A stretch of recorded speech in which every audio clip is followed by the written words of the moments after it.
So for my creative project, I designed this learning tool that you can wear on your own body. Because what better way to learn than through our own anatomy?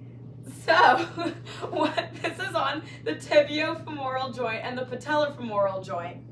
So although it has the majority of the lower extremities, the main focus is on our knees down here. So let's start at explaining the bone side. So this learning tool is really helpful because it shows where everything is on our own body, so that helps when it comes to studying. For example, this is what my bones would look like when I am doing a lunge, for example, and you can look at what's working around the knee joint. So here we have the femur labeled 1, and we have the tibia labeled 3, and the fibula labeled 2. So it gives us a good idea of where everything is on our own legs.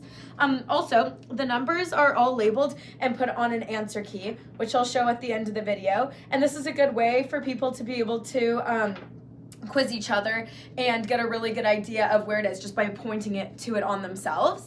As well, there's some important bony landmarks. For example, 7, we have the patella, and 8, the patellar surface.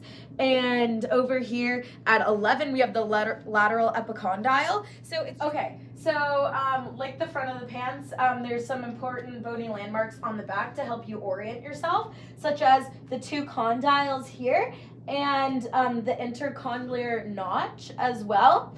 And it's just a good way to be able to tell, okay, so if the fibula is on the lateral side, I know this is the back of my right leg. So next is the muscle, tendon, and ligament side.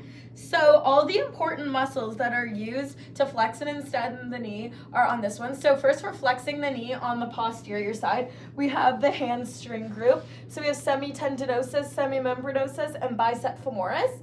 And the labels are all on the sheet that I will show at the end.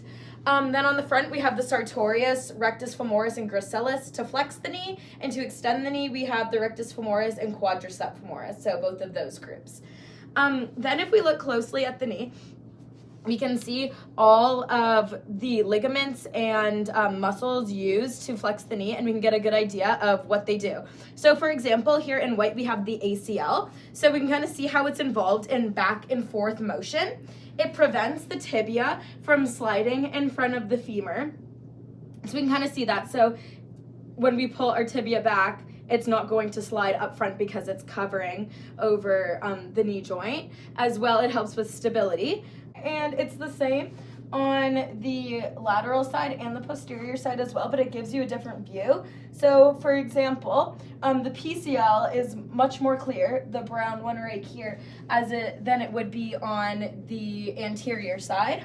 As well, you can see it switches sides for the lateral and medial collateral ligaments as well. And you can also see the 3 hamstring muscles and how they articulate into the joint.